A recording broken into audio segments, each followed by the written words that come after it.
So yes, in the last class we discussed about Fuller's ideas of internal morality of law. Okay, he talks about 8 different qualities that laws need to possess. Okay, what are those? Just a quick recap. Okay, those are generality. Okay, laws have to be general. Okay, and people need to know, so laws have to be made public. And then the laws should be prospective in nature, that it should only affect your future conducts. Okay, and then fourth is that law should be clear, it should be understandable to you. Okay, and then law should not give you contradictory directions, okay, in contradictory commands, okay, that you do and do not do at the same time. So law has to be consistent. Okay, laws cannot expect impossibility. Okay, laws cannot expect you to do that which is impossible.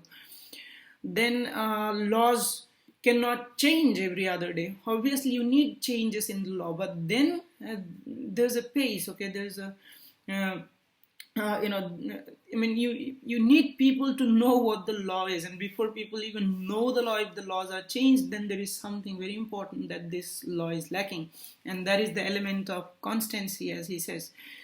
And then ultimately, what the law is in the books, okay, law books, okay, should be followed in administration of law. There should not be complete disconnect between what the law is and how the law is administered. Okay, so these are the qualities that law possess. Okay, and then he says that internal morality of law has 2 different aspects. Okay, one is internal morality of duty, and then you have morality of aspiration.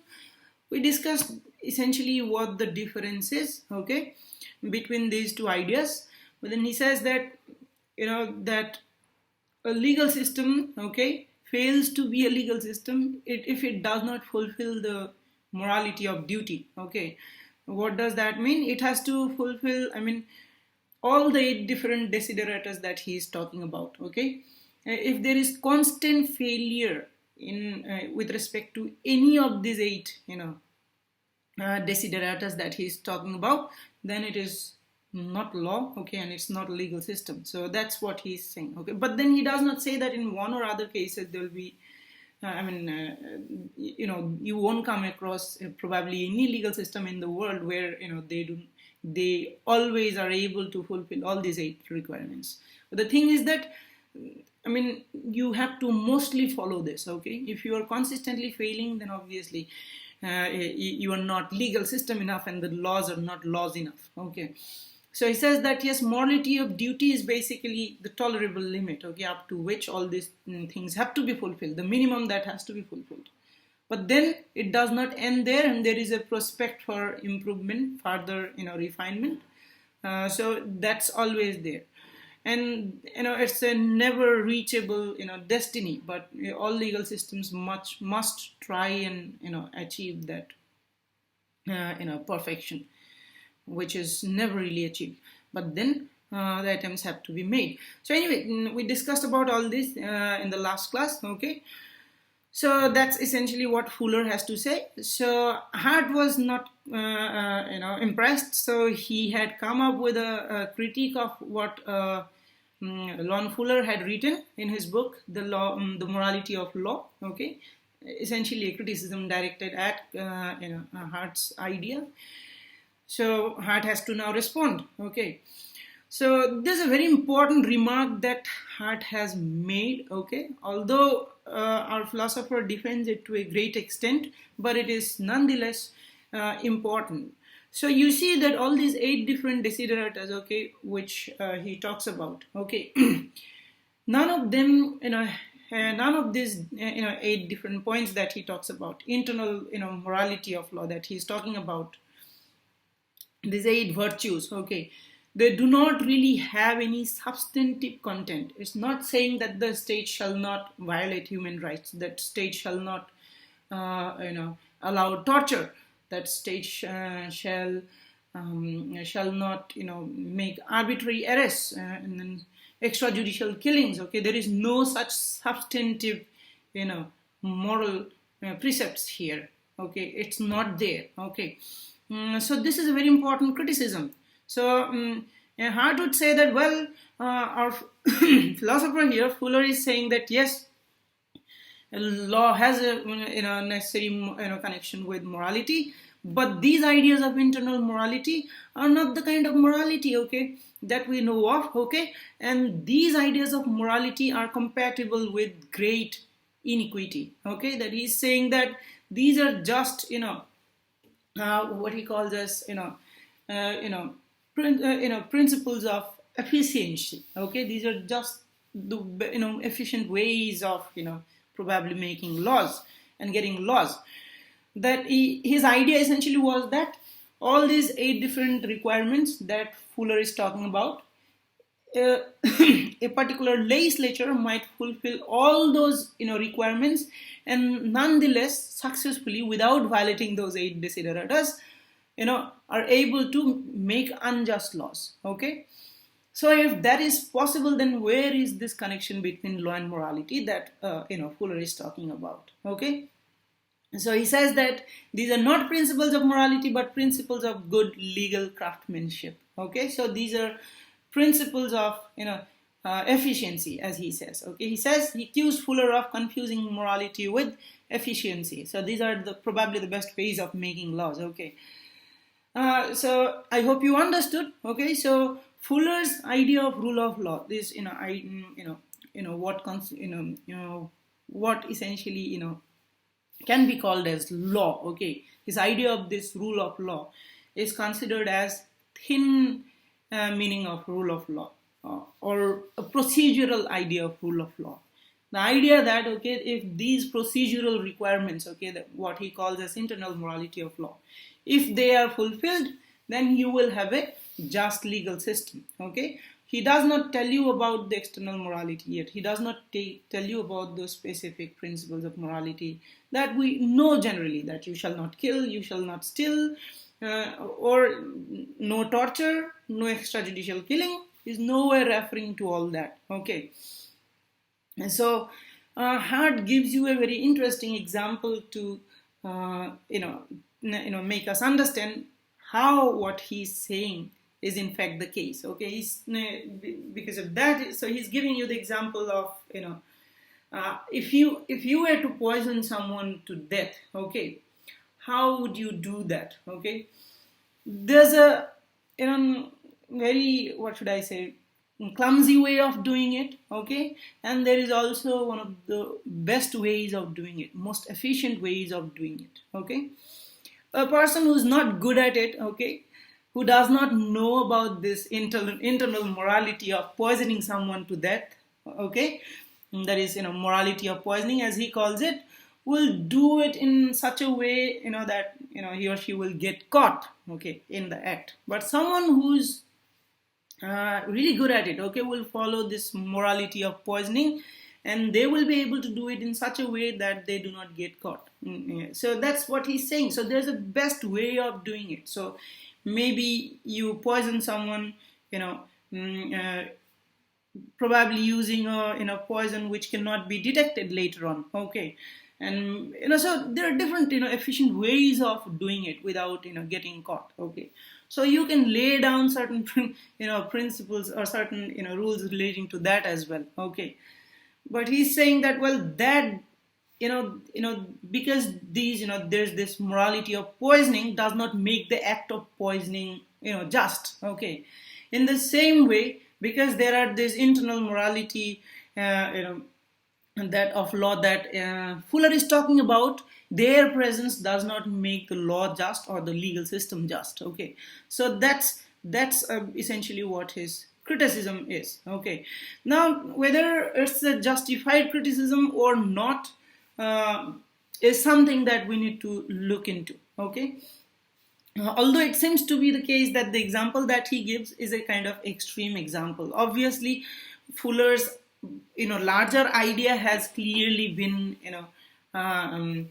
missed here. Fuller does not just talk about these 8 different desideratas. He's also talking about this reciprocity between of relationship between the ruler and the ruled. Now obviously in the case of the poisoning, there is no such thing between the poisoner and the poisoned, okay. So all those things are definitely not there. And then laws have a particular purpose, and what is that?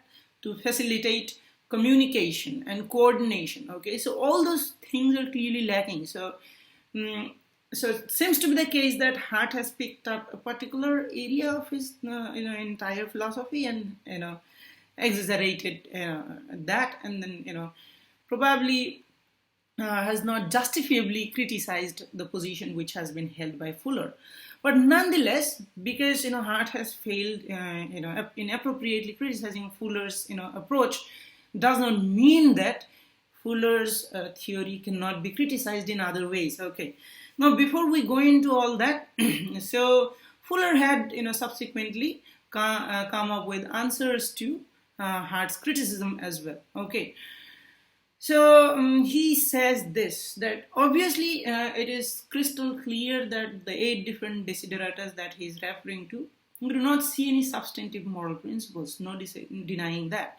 But his idea, his position is that when we talk about, probably this is what he was thinking, okay, I do not want to directly attribute it to him, but the idea is that there is a very high degree of possibility of disagreement, okay, among people on substantive, moral questions, and probably not, obviously not as much in the case of,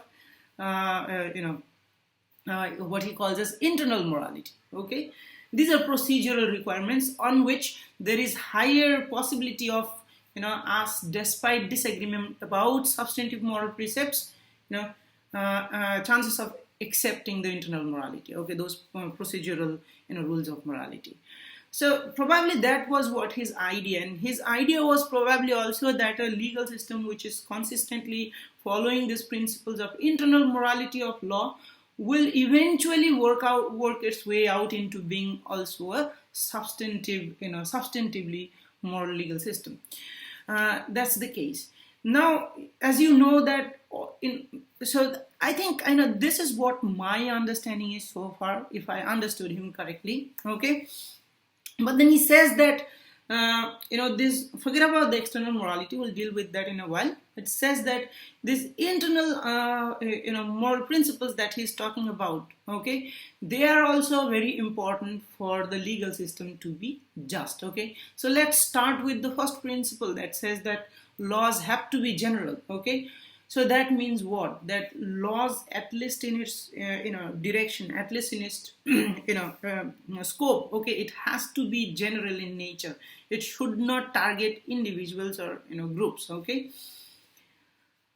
Well, this is little difficult to understand though, okay, because quite often laws are made for specific groups of people. Laws are not always made to apply to all the citizens of a particular country. No, quite often laws are made for vulnerable groups.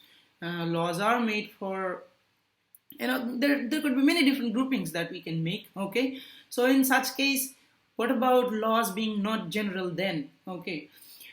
So I think what he is trying to say here is that obviously law has certain purpose that it wants to achieve, okay. So obviously you will make some kind of discrimination, okay, but that discrimination cannot be arbitrary, okay.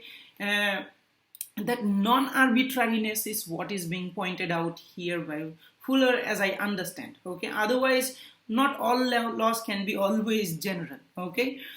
So it says that that rules be known, general, and observed in practice seems at first sight ethically neutral, but Fuller argued that without these qualities one cannot judge the morality of law at all, because one only sees patternless ad hoc commands. Okay, so this is essentially his position, and with respect to, says generality, he says that generality also has ethical merit of mitigating discriminatory laws, okay, such as those used in apartheid and segregation. So I had referred to you guys earlier that, well, this idea is can be found in Article 14, okay, the idea of non-discrimination there and non-arbitrariness, okay, that's essentially the idea. So for a more detailed discussion, you will have it in the constitutional law class, okay, what kind of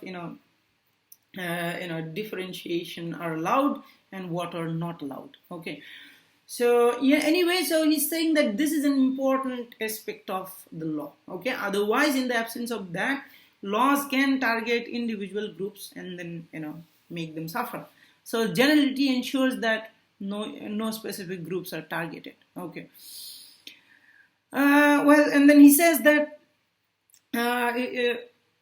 he further says that internal morality arises from a particular view of human beings as responsible agents. Every departure from the principles of internal morality is an affront to people's dignity as responsible agents. So this is point that we already discussed earlier. Okay, that law's purpose is to facilitate coordination and communication. Okay, and there is an element of reciprocity. So the idea is that law assumes you not an object to be beaten and then shaped. Okay, not like that. It is very much conscious of the fact that you guys are individuals. Okay, we all are individuals. Okay, and that we have dignity. We are able to make choices. Okay, we are responsible agents. Okay, so these 8 different desideratas that he is talking about, okay, are basically, if they're not followed, that will be an affront or an insult to humans' dignity as responsible agents, as he's saying. Okay, so why does he say so? So, for example, law should at least tell me, okay, how I should behave, okay, how I should mold my conduct, okay, before it goes on to punishing me for failing in that. Okay, but something I have done in the past which was not already made punishable or illegal. Okay, subsequently another law is made so as to retrospectively make such act punishable, and then punishing me, okay, for that is an affront to my dignity. It's an affront to my existence. Okay, so that's what he's talking about, that I need to know what the law is. So law should be published, should be retrospective, it should be clear, it should not give me contradictory directions. All these are very important requirements. Okay, which is definitely something that the liberal view accepts. Okay, the liberal view essentially is all about human autonomy. Okay, human dignity. Okay, so definitely these ideas that he's talking about are in conformity with all those liberal views that even H.L. Hart propounds to, says that he subscribes to. Now, another important point that he makes is that, well, we have 8 different desideratas, and out of those, so he says that there could be managerial direction, and there are then laws. Okay, so what makes these two different? It is this, that with respect to managerial direction, you can use the 5 desideratas which are already there, but there are 3 which are specifically necessary in case of laws. Okay, and they are specific to laws, and their presence is what makes a law a law. So what are those? One that we have already discussed, that laws have to be general. It is not necessary that in a managerial setup the directions to the subordinates which are given by the boss they do not have to be general. Okay, specific directions could be given to, and specific rules can be made for specific persons. Okay, so yes, generality is not something that is there in managerial direction. Okay, and then prospectivity of law. Okay, so he would say that it just does not make sense for a manager to ask subordinate to do something yesterday. Okay, and then you have something called congruence of rules and actions. Actions. Okay, this is something which is very important in case of law, but not so much in case of managerial direction. Okay, why is that? Managerial direction is all about efficiency. They need not adhere to any particular rule. Okay, if there's a better way of achieving something, then obviously they will go for that. Okay, that which involves expending less money and making more profit, for example. Okay, but we cannot say the same thing in case of law. Okay, so yes, this is a very, these three are some the important principles, okay, of internal morality, which are more specifically about laws. Okay, so this is something you would not probably find in managerial direction. Okay, so this is what is important. Okay, and why are these important? Okay, because whereas in case of managerial direction, okay, there is a one-way projection of authority, whereas in case of law, it is not. Okay, it facilitates communication, coordination, and because of that, okay, these three qualities have to be present in case of law. So this is essentially what his position is. This is how he defends his idea of internal morality of law.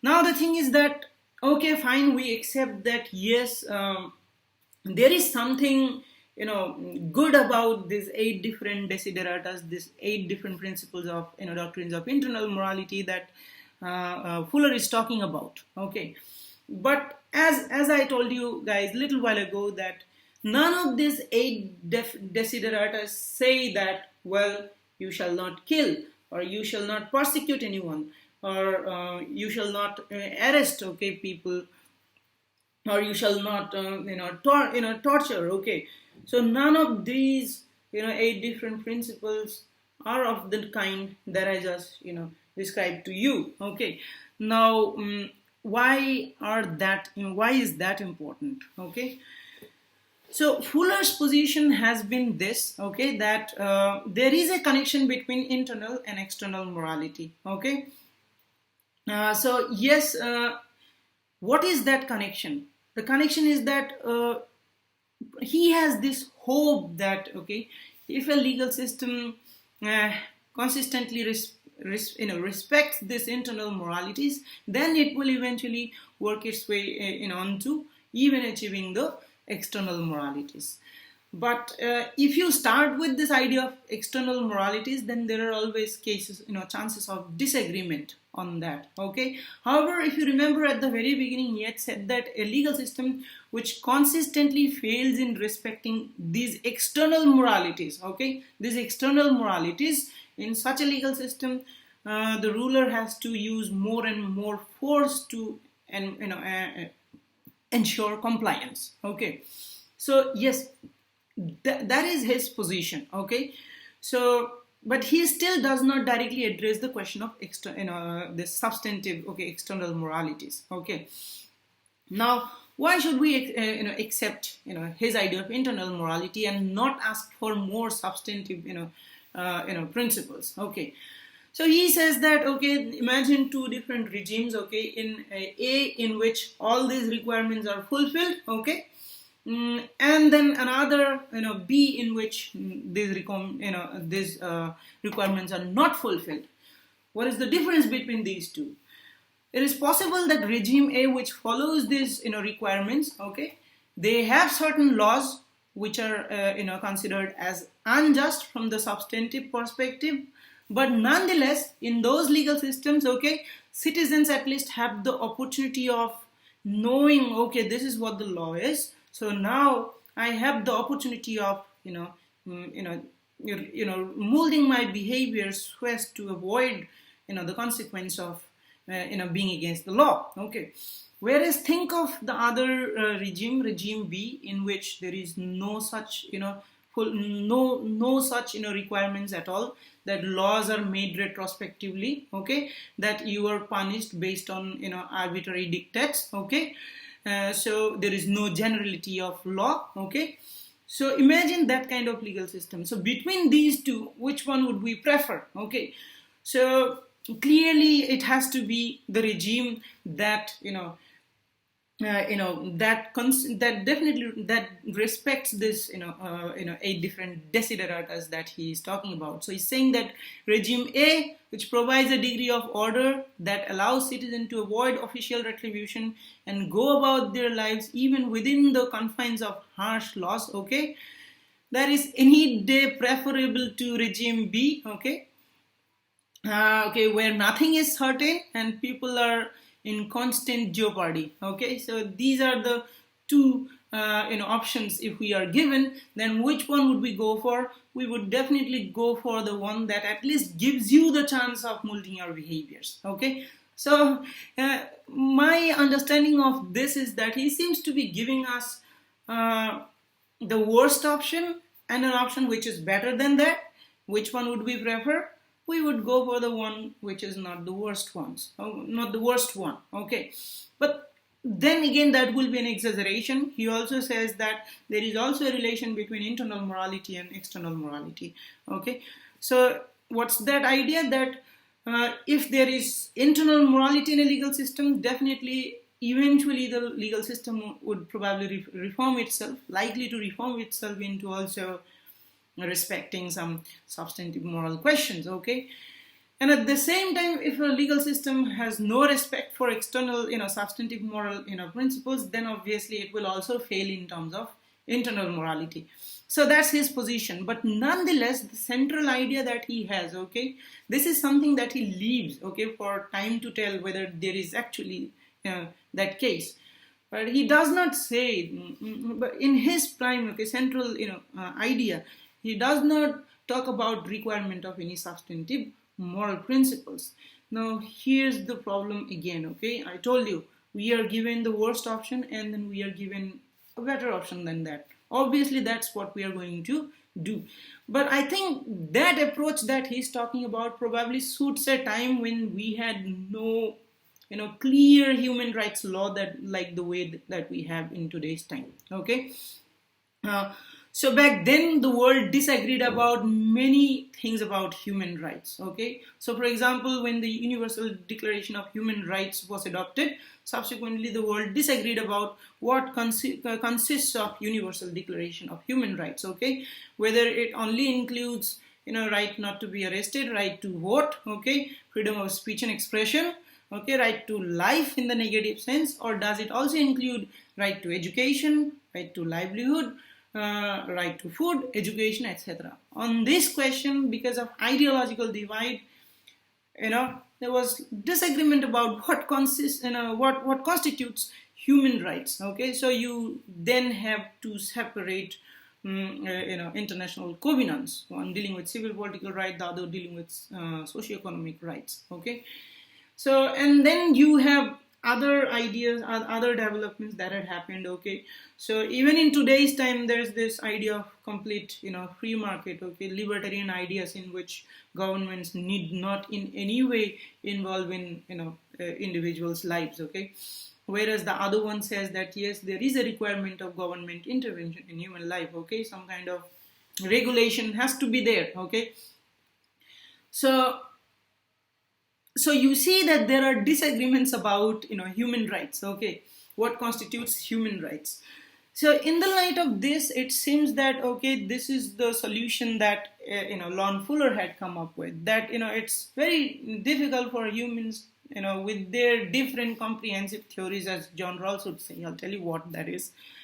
In the light of those disagreements, okay, we have to think of a platform to start with. Okay, and this is the platform that he had set. But if you were to ask us today, okay, would this thin idea of rule of law suffice? Obviously not. Okay, because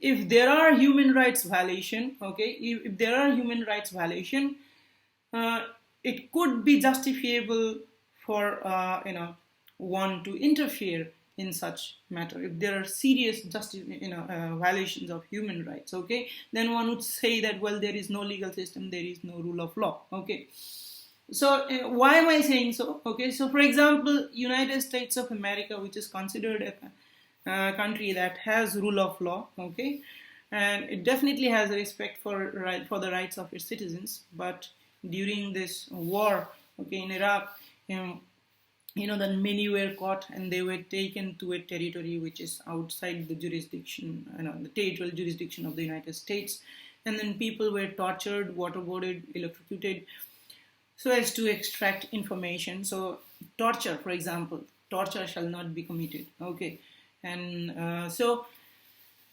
in those situations, can we say that this is a case of rule of law? So we have philosophers, okay, like Tom Bingham would say that no, nonsense, okay, this is not rule of law.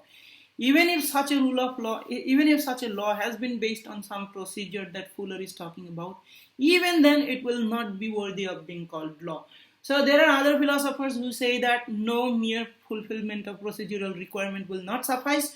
There has to be substantive principles which have to be followed. Where do we get them from?